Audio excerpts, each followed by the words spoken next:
Bonjour à toutes et à tous et bienvenue sur Choc FM 105.1 pour Franco Raptors, l'édition des séries éliminatoires, des playoffs.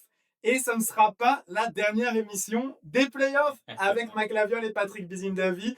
Les Raptors sont de retour de partout dans la série et ça promet une superbe émission. Salut à toi Patrick. Salut Mike, on pensait qu'il n'y aura pas de match 5, match 6, et voilà, donc là, deux partout, et puis c'est ce soir le cinquième match à Cleveland, donc on croise les doigts qu'on aille match 6 avec les victoires, 4 victoires à 2 pour les Raptors.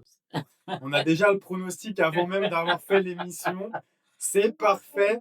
Aujourd'hui, au sommaire, en fait, on va continuer ce qu'on a fait depuis le début des playoffs. On vous avait donné des clés au tout début. La dernière fois, on est revenu sur les clés qui n'avaient pas forcément marché, quasiment toutes. Et ben maintenant, on va revenir sur les clés, mais dans un sens plus positif. On va voir ce qui a marché beaucoup mieux, ce qui reste encore à améliorer. Et du coup, on vous donnera des nouvelles indications sur comment les Raptors peuvent, maintenant on commence à y songer, puisque Patrick vous a donné son pronostic, comment les Raptors peuvent aller se qualifier et pourquoi pas retrouver cette chère équipe d'Orlando. On va pas vendre la peau du piston avant de l'avoir tué, mais les Pistons qui sont en mauvaise facture contre le Magic. On le rappelle, les Raptors qui ont détruit le Magic le dernier match de la saison régulière. Ça sera une autre histoire, on n'est pas encore qualifié. Patrick, revenons sur les clés générales. On avait parlé du fait que les Raptors devaient perdre moins de ballons, devaient jouer plus vite, devaient être adroits à 3 points.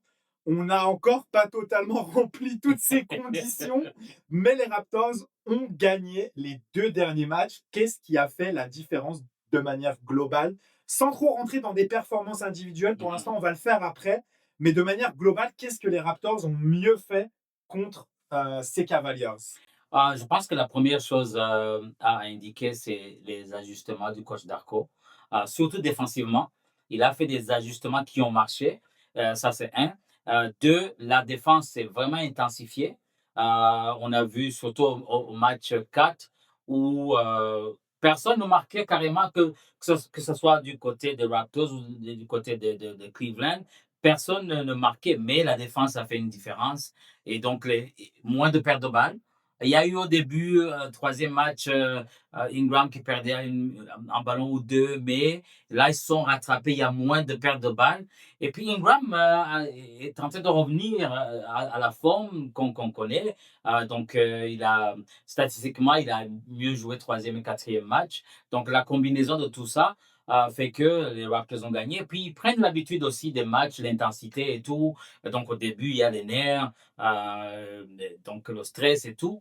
Et puis, troisième match, il y a ce fameux Jamison Butler qui a enflammé la Scotiabank Arena. Donc, la combinaison de tout ça a fait que les Raptors ont joué mieux et puis ils ont gagné les deux matchs. Les gens qui disent qu'une série de playoffs se gagne lorsqu'une équipe gagne à l'extérieur. Donc, ça sera vraiment le cas. Peut-être que si ça va en 7 et que Cleveland gagne au match 7, on va dire quoi, que la série n'a pas commencé alors qu'elle est terminée. Ça c'est assez drôle, mais en effet, aucune équipe a gagné à l'extérieur encore, donc tout reste à faire. On repart comme à 0-0, série en 3 matchs maintenant. Pour revenir rapidement sur les résultats, les Raptors ont largement gagné le match 3, Le match 3, ouais. 126-104. Comme tu l'as dit, tout s'est fait en quatrième quart-temps. C'était encore serré début de quatrième quart-temps. Et là, on a eu le battle show, 4 sur 4 à 3 points. Ouais. Exactement comme l'un des matchs qu'on avait commenté en direct sur Choc FM à Cleveland, où là, il avait fait un 7 sur 7 à 3 points.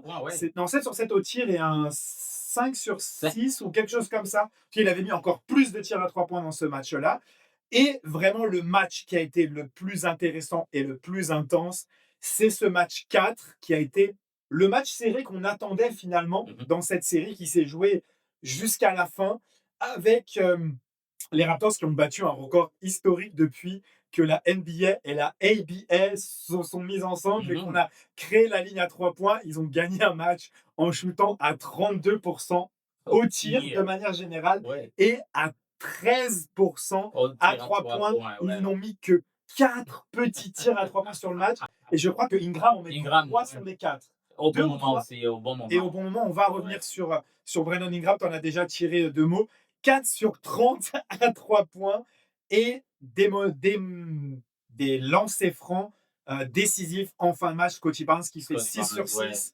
RJ Barrett qui fait 1 sur 2, mais le 1 qui suffit pour que les Raptors prennent 4 points d'avance. Et je voulais te suivre sur vraiment les ajustements que Darko Rajakovic a fait, parce qu'il faut les souligner. Les changements sont très très importants. Il faut dire que Yak est resté dans le 5 de départ. Yak défend désormais sur Evan Mobley. Mhm. Et on fait défendre un joueur de petite taille sur Jarrett Allen qui est incapable de marquer sur un joueur qui lui rend peut-être 15 cm. Oui. Et ça, c'est vraiment le coup de génie de Darko Rajakovic, ou la grosse faiblesse des Cavaliers, qui est peut-être une piste à améliorer dans le match prochain. Mais vraiment, Jarrett Allen, qui n'est pas servi pour des dunks par James Harden. Pourquoi ? Parce qu'il y a le deuxième ajustement décisif de Darko Rajakovic, qui est de faire du switch and blitz, c'est-à-dire on switch, mais le deuxième joueur, au lieu de garder le joueur qui fait l'écran, il vient faire la prise à deux. Et quand tu as des joueurs comme Scottie Barnes, comme Colin Murray Boys, comme Jacoby Walter, comme Jamal Shead, qui a été exceptionnel dans ce match-là défensivement sur Donovan Mitchell, et bah ça crée de la grande confusion dans les attaques des Cavaliers.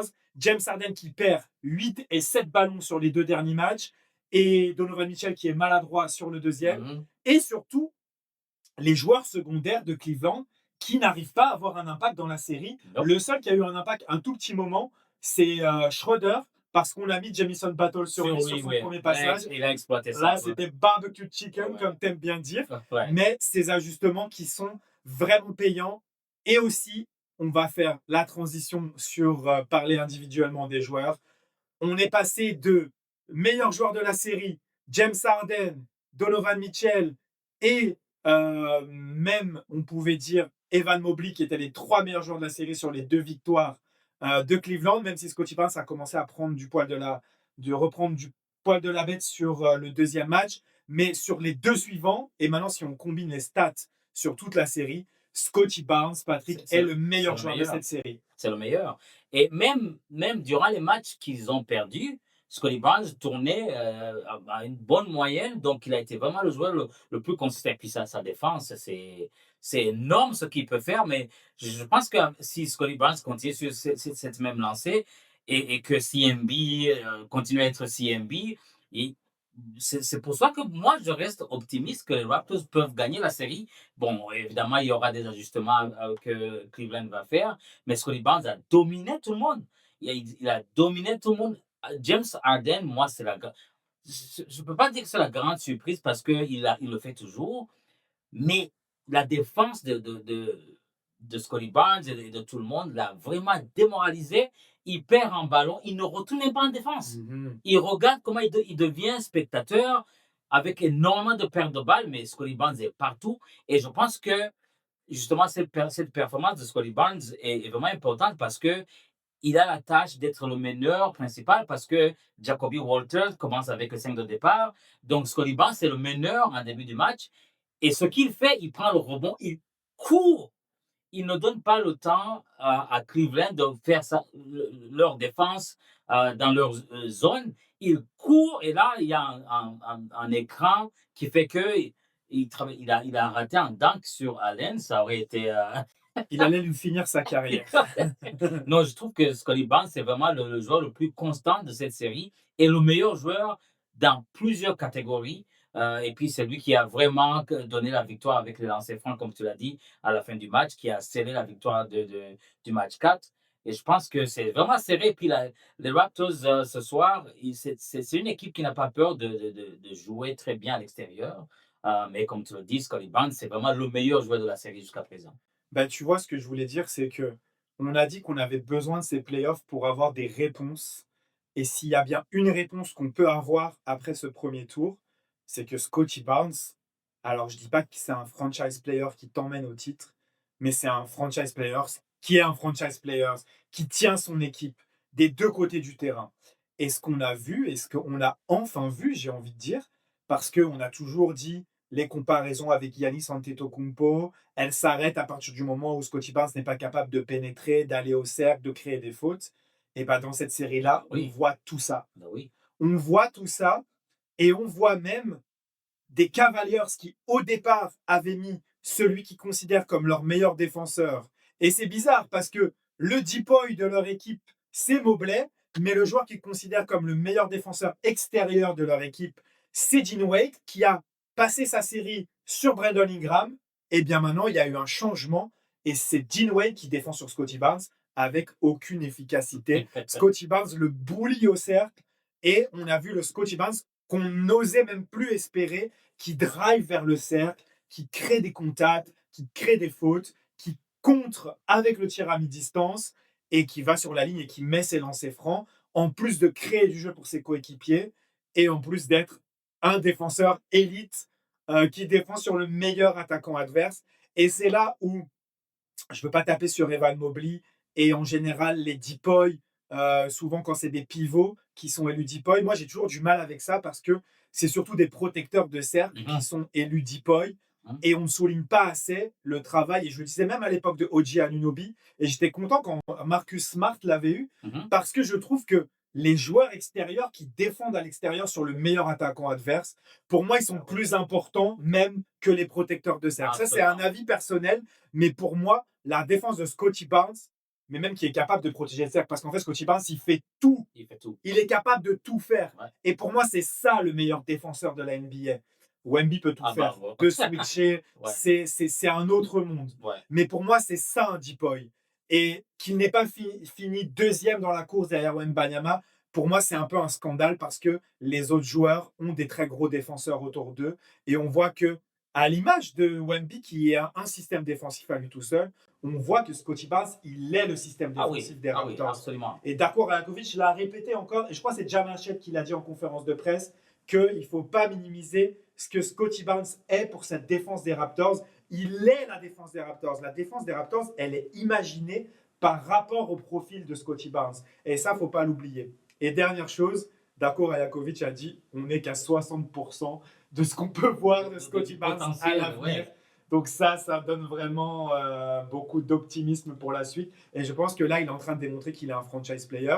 J'espère qu'on ne va pas lui porter malheur et qu'il ne va pas complètement rater son match de 5. Mais là, en tout cas, il est vraiment en train de démontrer que c'est un joueur qui peut prendre une franchise sur son dos et l'emmener dans un premier tour de playoff. Et surtout, moi, je viens de revenir de la conférence de presse après l'entraînement des Raptors.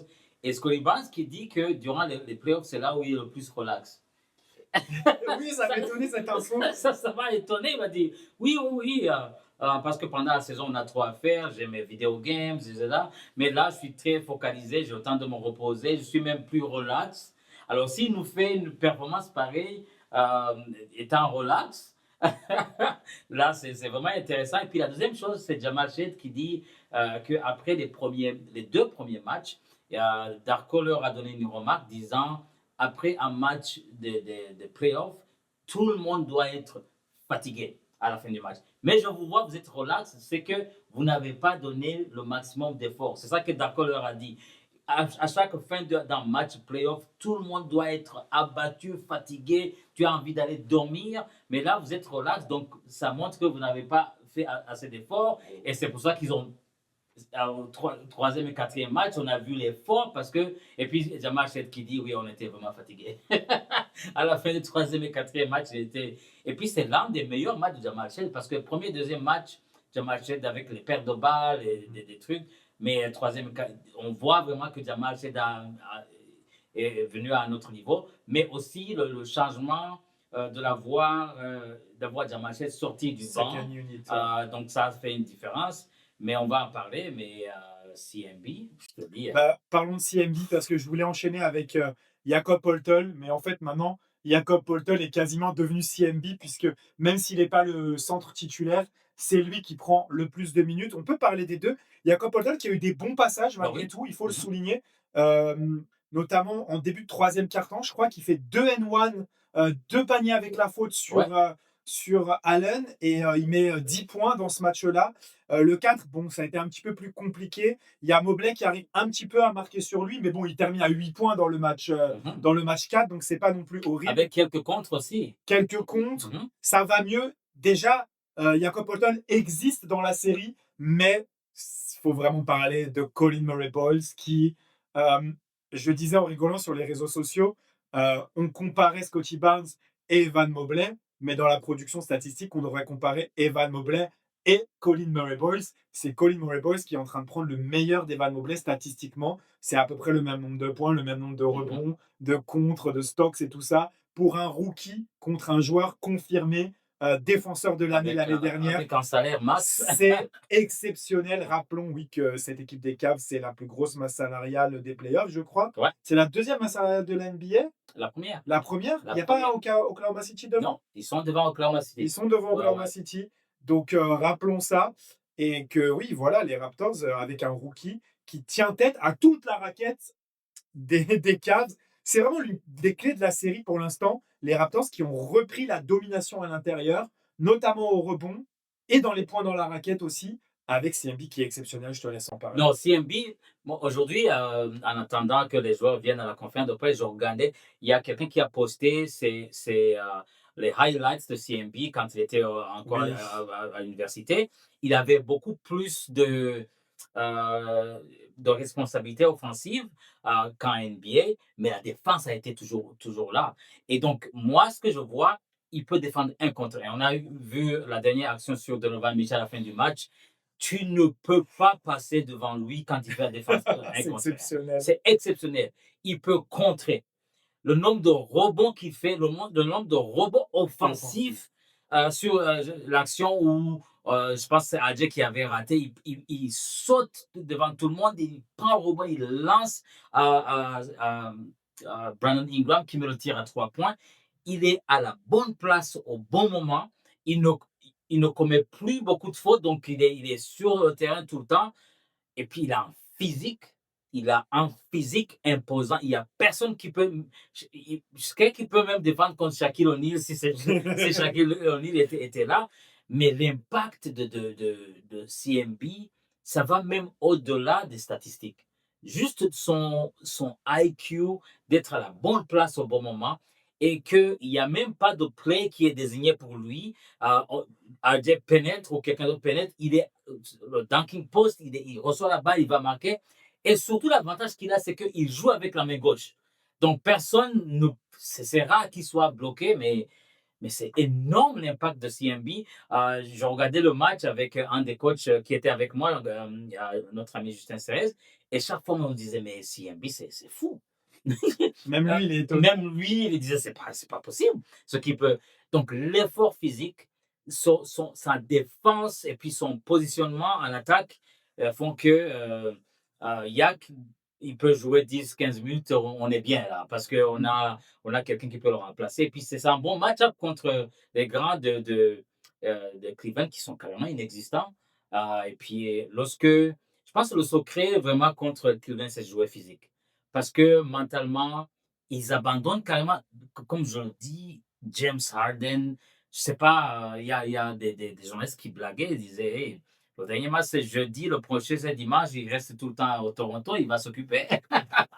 Donc c'est imposant ce que fait CMB et puis chaque fois que je le vois jouer, je dis on a bien fait de tanker d'avoir la 9e position et Massa et Bobby d'avoir le joueur qu'il faut.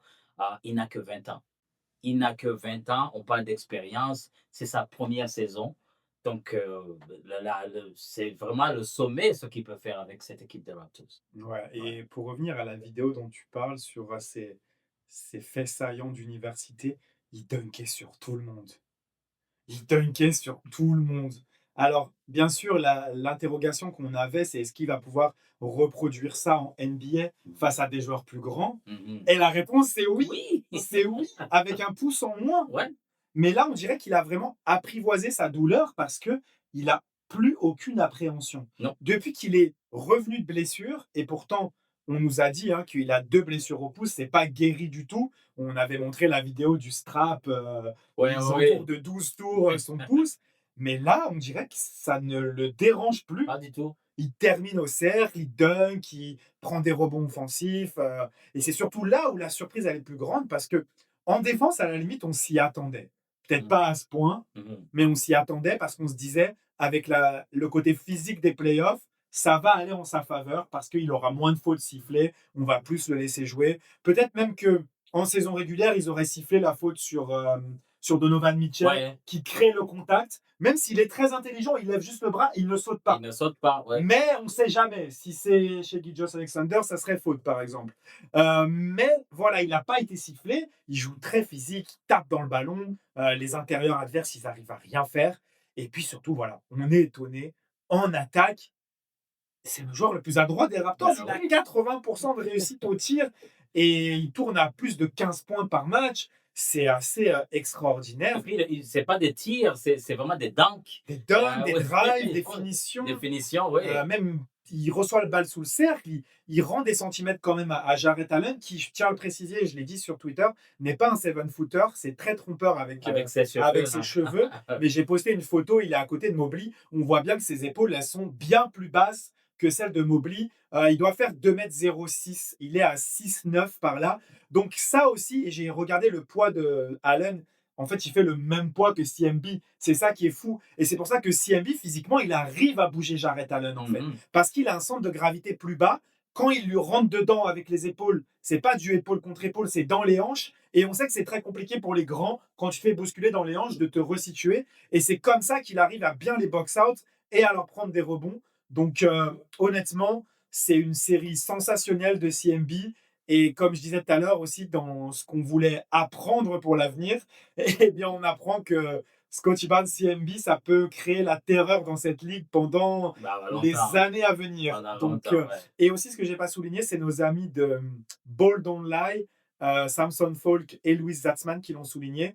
Il fait partie des meilleurs dans les screen assists. Il a pris le rôle de Jakob Poeltl. Bon, Mhm. le grand leader des playoffs de screen assist, c'est Rudy Gobert, qui est exceptionnel dans ces playoffs, il faut le Ah souligner oui, oui, aussi. oui, il joue très bien. Ouais. Mais CMB fait partie des meilleurs joueurs dans les screen assists, ça c'est pas comptabilisé et c'est très important. On en avait parlé la dernière fois, il arrive bien à faire le Gortat screen pour ouvrir Mhm. des espaces à ses coéquipiers. Des coéquipiers comme transition RJ Barrett qui est le deuxième meilleur scoreur des Raptors dans cette série et le meilleur marqueur des playoffs en quatrième En quart-temps, quatrième Patrick. quart-temps, ouais. Parle-nous un petit peu de RJ Barrett qui en plus je trouve se débrouille vraiment très bien en défense. Oui, c'est ça. Même Jamal Shead en a parlé à la conférence de presse aujourd'hui.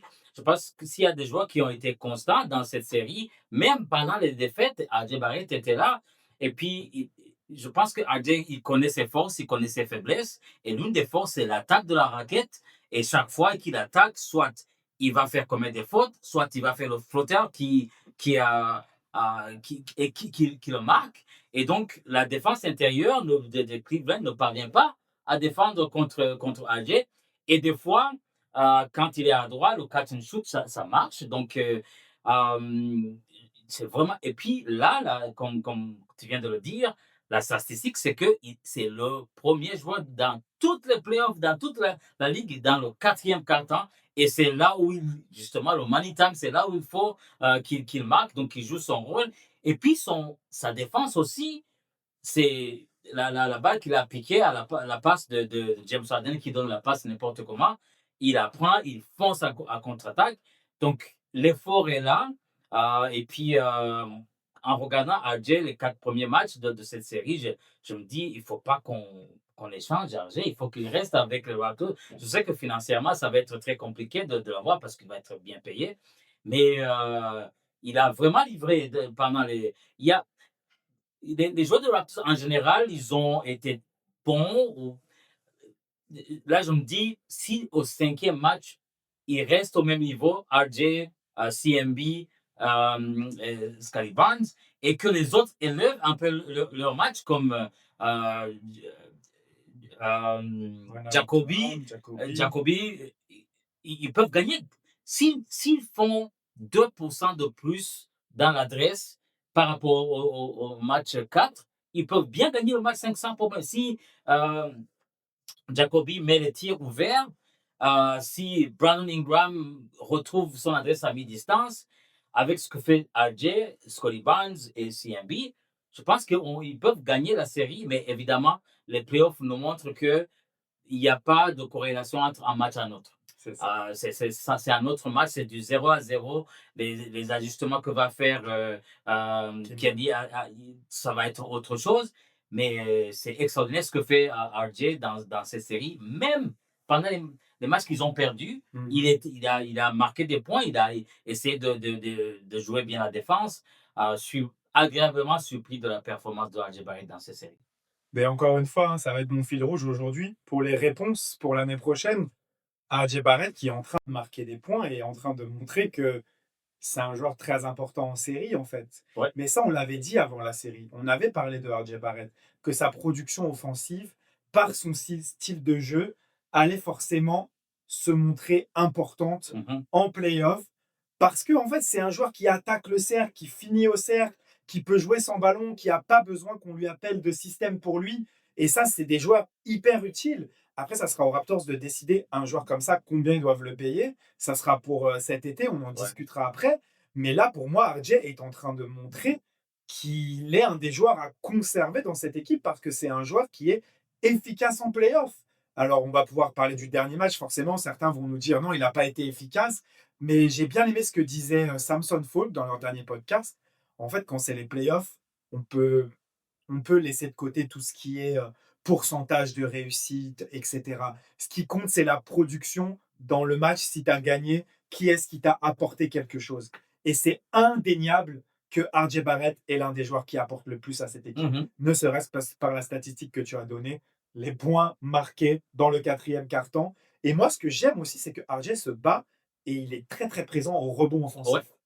Et là, on voit ses larges épaules, il prend le dessus parce que les arrières de Cleveland, comme tu l'as dit, sont moins concernés défensivement et je trouve au rebond. Donovan Mitchell n'est pas un joueur qui prend beaucoup de rebonds. James Harden habituellement prend beaucoup de rebonds, mais là, comme tu le dis, il a l'air de se démoraliser très vite parce qu'il fait en attaque et on le sent beaucoup moins concerné de l'autre côté du terrain.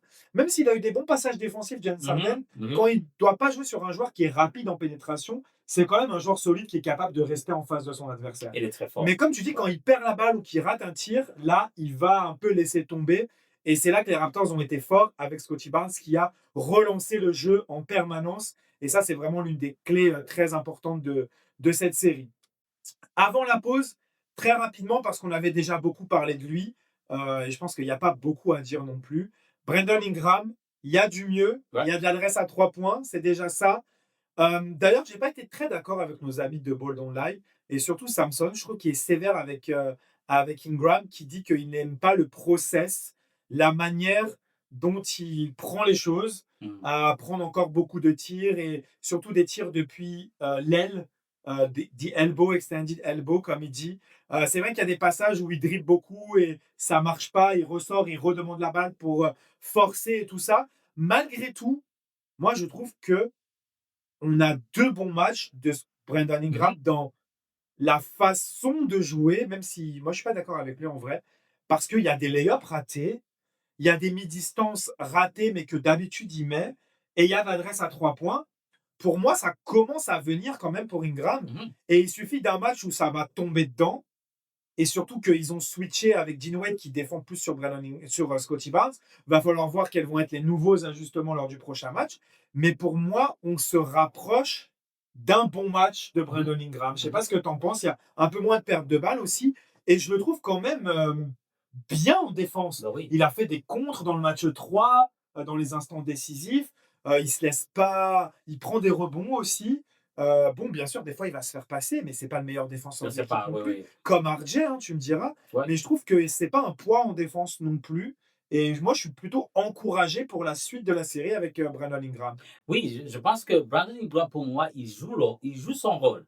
Il a été amené pour ça, il a été amené pour des matchs comme ça où le jeu se ralentit, il faut bien poser le système, il a la balle où il la veut. La seule chose, c'est qu'il ne marque pas autant que pendant la saison. Donc, et là, ça va venir. C'est une question de confiance, de mental, mais avec la victoire, ça amène un momentum, ça amène une certaine confiance en soi qui fait que, OK, il va se sentir à l'aise.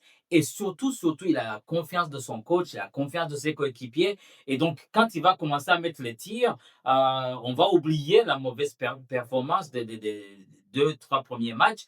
Et surtout, je pense que peut-être Cleveland, disons, pensait parce qu'avant, il le doublait à chaque fois. Et il ratait ses paniers. Et il décide de mettre un mauvais défenseur sur lui, ou de switcher la défense sur lui. Il ne le double plus. Il dit, oh, il va encore une fois rater. Mais là, troisième et quatrième match, il commence à mettre les tirs. Et donc, avec les performances de AJ Barrett, avec les performances de Scotty Barnes et de CMB, euh, Brandon Ingram n'a pas besoin de faire un match à 30 points. S'il marque 20 points, 25 points, on est bon si les autres jouent leur rôle. Donc, je pense qu'il joue bien son rôle, il joue bien le système. D'accord a pu trouver un système pour lui donner le ballon, il le trouve. Il perd moins de ballons dans le troisième et quatrième match. Donc, avec la série, ça me rappelle 2019 avec Fred VanVleet. La série, et les premières deux séries, il n'était pas là, mais là, quelque chose a switché en lui et puis il a été excellent jusqu'en finale. C'est grâce à lui notamment qu'on a pu donc battre Golden State. Et donc, je pense que le momentum est en train de revenir. On voit de bonnes choses à Brandon Ingram. Si Mark Testy, il n'y a personne qui peut défendre contre lui. S'ils ne le prennent pas à deux, il n'y a personne. C'est juste qu'il faut qu'il marque ses tirs. C'est tout. Ouais, t'as tout Ouais, dit, t'as tout ouais. dit. J'avais déjà fait une longue introduction. Je pense que ça devrait venir et ça peut être une clé du match 5. Si Brandon Ingram sort un très très gros match, ça peut donner un gros coup de boost aux Raptors en espérant, comme tu disais, que les autres restent à leur niveau. Mhm. C'est ça qu'on va surveiller aussi. Est-ce que Scottie Barnes et RJ Barrett vont continuer à être aussi agressifs, aussi efficaces et toujours continuer sur leur moyenne, hein. Scottie, il a 25 points. RJ, je pense qu'il est à 21 points, quelque chose comme ça. Si tu as un match où Brandon Ingram met 20-25, tout de suite, ça va faire une grande différence. On va en parler ensuite des clés pour ce match 5 parce que, bien sûr, défensivement, il va falloir aussi s'attendre à un gros match offensif des Cavs. On va prendre une pause et on va revenir après et parler des autres aspects que les Raptors ont améliorés, notamment avec les joueurs de banc. Les autres choses qui n'ont pas marché aussi et qui peuvent être encore améliorées. On revient juste après la pause. À tout de suite. Nous sommes de retour. C'est Franco Raptor sur Choc FM 105.1, votre émission 100% en français. Et franchement, Raptors avec Mike Laviole et Patrick Bizindavi, on vous le rappelle, à retrouver sur YouTube et sur toutes vos plateformes de balado, bien sûr, chocfm.ca également et sur les ondes tous les mercredis. Vous êtes en train de nous écouter de 9h à 10h dans l'ancien créneau d'Impact Basket. Patrick, parlons un petit peu du banc aussi maintenant. Il y a du bien et du moins bien sur le banc. Commençons avec Jacoby Walter, si tu le veux bien. Jacoby Walter qui connaît une série assez étrange parce que il a un impact assez conséquent de nouveau en défense. C'est indéniable et c'est ce qui fait qu'il a du temps de jeu. Mais il est en totale perte de réussite à 3 points. Il n'a pas mis un tir, je crois, de la série. Ouais. Je pense que quatrième match, est-ce qu'il a marqué un point? Je ne pense pas. Pendant longtemps, il y avait 0 point. Mais heureusement on ne peut pas dire qu'il manque d'effort parce que défensivement, il est là. Il joue très bien en défense. Mais là, Jacoby, justement, les dernières semaines de la saison, on comptait sur lui en attaque aussi. Parce que sa réussite de tir à 3 points, surtout dans les coins, c'était une très, très bonne réussite. Et là, il ne parvient pas à pouvoir mettre ses tirs. Et là, je pense que lorsqu'il commence à rater, il a tendance à un peu forcer. Parce que chaque fois, les tirs qu'il marque, c'était des tirs ouverts. Donc, quelqu'un fait la pénétration et puis il lance la balle de l'autre côté. Et là, il est ouvert, il va le mettre. Mais les tirs ouverts, il ne les a pas mis. Et donc, il a commencé un peu forcer son tir. Mais là, comme on dit, dans les playoffs, un match n'est pas synonyme de l'autre. S'il va faire 3, 4 tirs à 3 points réussis, là, ça va complètement changer la série parce que c'est ça, justement, qui manque. Que ce soit Jacoby, que ce soit Mamou. Mamou, bon, il n'a pas été mauvais, mais c'est pas le niveau de Mamou qu'on a vu dans la saison. Donc, il a l'énergie, il fait des pénétrations, il fait des rebonds, mais c'est pas vraiment le niveau de Mamou qu'on a vu. Et, la, et justement, la chance de jouer, c'est justement l'une des questions que j'avais aimé poser à Kenny, mais on ne m'a pas permis de poser la question. C'est que euh, on a la chance de jouer contre une seule équipe pendant plusieurs fois. Et donc, il y a des fois où tu ne sais pas qui sera en forme. On ne savait pas que Bader allait nous sortir un match. Demain, ça peut être AJ Lawson. Donc, les gens du banc, le secret, vraiment, c'est d'être toujours prêt. Ouais. Lorsqu'on t'appelle, tu entres, tu fais ce que tu as à faire. Et donc, ça a fait que Jamison Bader, il a fait un match extraordinaire, match 3, mais le match 4, le coach a dit, OK, lorsqu'il va entrer, on va le viser en défense. Exactement. Donc, ils se sont ajustés justement parce qu'ils savaient que sa faiblesse, c'est en défense. Donc, chaque fois, il switchait contre lui et il n'a pas pu défendre contre Dennis Schroeder. Ouais. Et puis, le coach a décidé de le Il sortir. n'avait pas le choix. Il n'avait pas le Il se choix. faisait détruire par Schroeder. Schroeder, je crois, a mis quasiment 8 points, pas de suite, mais Et c'était lui qui défendait contre lui. il l'a cuit. Et donc, la deuxième partie, le coach a décidé de mettre AJ Lawson parce que lui, il peut plus ou moins défendre et puis il peut mettre des tirs. Donc, le banc, le secret vraiment, c'est d'être prêt parce qu'on ne sait pas qui ou comment ou quand quelqu'un va être en feu et puis va sortir un gros match comme Jamison Baller. Mais il y a quand même un niveau où on s'attend de la part de Jacoby Walter et de Mamou, qui sont quand même des joueurs réguliers de sortie du banc.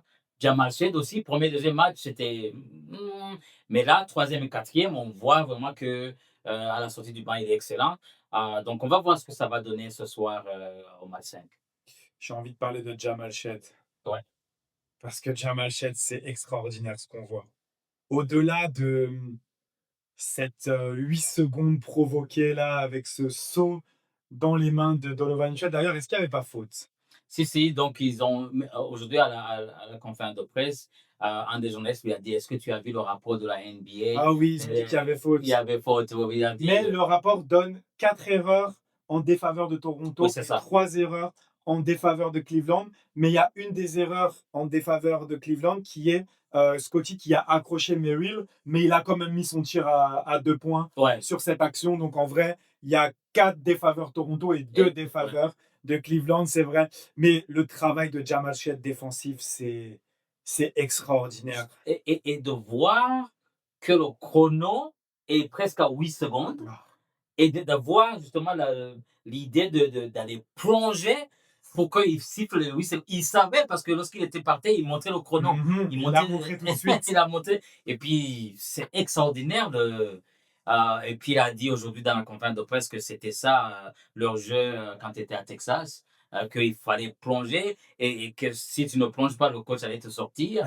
Donc, il a l'habitude de jouer ce genre de défense. Et surtout, il a dit que son coach de Texas lui a envoyé un petit message d'encouragement pour le féliciter de sa performance au match 4. Mais il a sorti un gros match.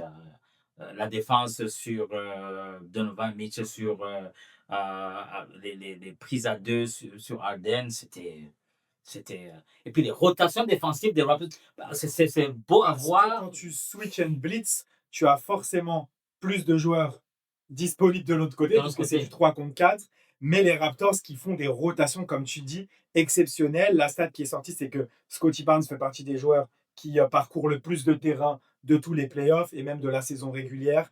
Mais tous, en fait, tous sont ultra mobiles, switch. Et puis, à souligner le travail sur Jarrett Allen. Mais ça, c'est une des clés pour les Cavaliers, je pense, pour la suite de la série. Les Cavaliers qui n'arrivent pas à battre Jamal Shead, RJ Barrett, c'est Jarrett Allen qui n'arrive pas à les battre alors qu'il a un petit sur lui. À l'inverse de Jakob Poeltl, qui a eu 2 fois Sam Merrill sur lui, post-up, il s'est retourné, panier facile. Logique. Ça montre peut-être aussi les limites de Jarrett Allen dans la finition. C'est que si c'est pas un alley-oop ou une balle sous le cercle qui doit dunker, c'est très, très, très compliqué pour lui de terminer. Pour finir sur le banc, je pense que ça peut vraiment venir du banc, les améliorations. Qu'est-ce qu'on peut avoir de mieux par rapport à Jamal Shed, Jamison Battle, peut-être, Mhm. Mamou Kelashvili et Jacoby Walter. À mon avis, c'est une évidence. Mais qu'est-ce que ces joueurs peuvent mieux faire pour le prochain match? Je pense qu'ils doivent garder les bonnes habitudes de ne pas perdre le ballon. Parce que s'ils perdent le ballon, là, ça va être difficile. Et puis de garder une défense très physique. CMB, il faut qu'il continue à être CMB. Parce que le physique a fait que il a fait gagner le match carrément. Et donc, je pense que s'ils parviennent à rester sur le terrain en diminuant les pertes de balles et surtout à regarder les fautes. S'ils commettent des fautes, là, ils doivent sortir, être sur le terrain, garder toujours cet aspect de vraiment batailler, d'être physique, surtout dans la défense contre les arrières. Et ça, c'est vraiment les clés de la victoire contre Cleveland. Et puis de mettre des tirs quand tu es ouvert. Il faut vraiment qu'ils mettent ces tirs parce qu'ils ont raté énormément de tirs au match 4.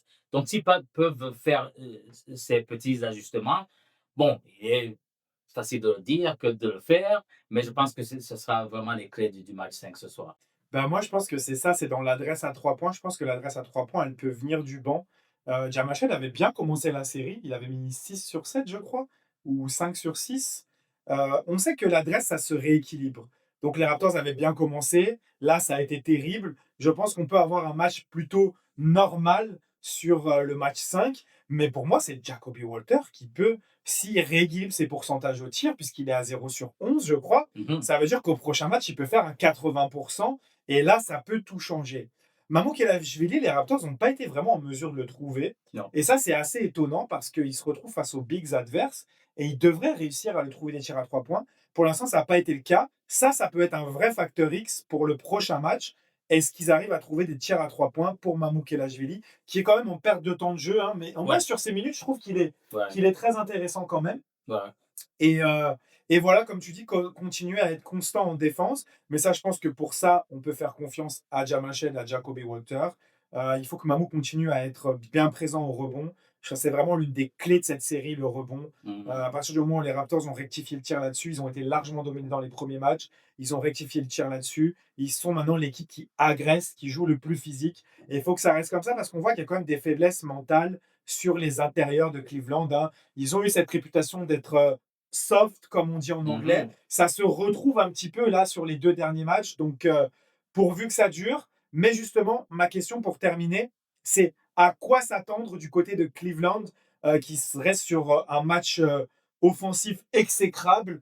À quoi tu t'attends pour le match 5 de retour à Cleveland, de la part notamment de Harden, de Donovan Mitchell, de Evan Mobley et des ajustements de Kenny Atkinson? Je pense qu'il y aura des ajustements en défense. Qui va prendre qui? Parce que en match 4, ça n'a pas marché leur ajustement défensif. Mais je m'attends aussi à de gros matchs de la part de Donovan Mitchell parce qu'il est excellent en playoff au premier round. Plus il avance, plus moins.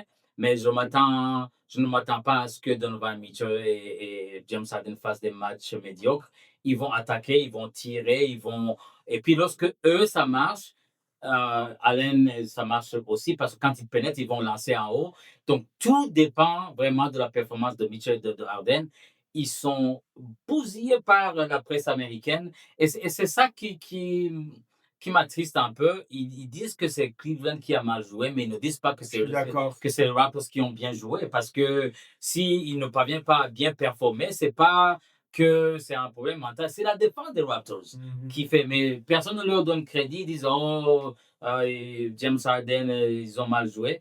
Mais je m'attends à ce qu'ils soient plus agressifs, qu'ils mettent des tirs parce qu'ils ont le talent. Ils ont vraiment le talent. C'est juste que de vouloir comprendre qu'ils ont le dos contre le mur et de faire ce switch mental, de faire un peu plus d'efforts de la part de Harden. Et puis, le talent peut les porter loin, mais le mental peut leur faire gagner le match. Donc, je ne m'attends pas à un match mauvais, mauvais match de Mitchell et de Harden. Et là, quand les deux vont bien jouer, ça va faire un déclic pour les autres, pour les shooters aussi. Parce que Mhm. quand ils pénètrent, il y a des shooters sur les points qui mettent leur tir en général. Donc, s'ils parviennent à les trouver, ça peut changer la série. Bah, moi, je pense, pour revenir sur l'aspect mental, que si les Raptors parviennent à gagner à Cleveland, je pense qu'ils remportent la série. Ah oui. Mais voilà, pour moi, les clés de ce match 5, c'est qu'il va y avoir un énorme début de match des Cavs. Je pense que les Raptors vont prendre un bon run dans la tête parce que tout va rentrer, parce qu'il y aura l'envie. Mais on sait qu'au bout d'un moment, ça se calme. Ouais. Il va falloir réussir à laisser passer l'orage, limiter les dégâts, pas être mené de 20 points. Mhm. Si les Raptors arrivent à être menés, peut-être suite à cette débandade, de 12 points, 10-12 points, que petit à petit ils se remettent dans le match, qu'ils se remettent à bien défendre, que les tirs ensuite ça va se réguler et qu'ils arrivent offensivement à répondre, notamment peut-être avec un grand Brandon Ingram ou avec un Scottie Barnes qui continue à provoquer des fautes, avec RJ, etc. Que les tirs à 3 points des Raptors rentrent aussi petit à petit dans le match.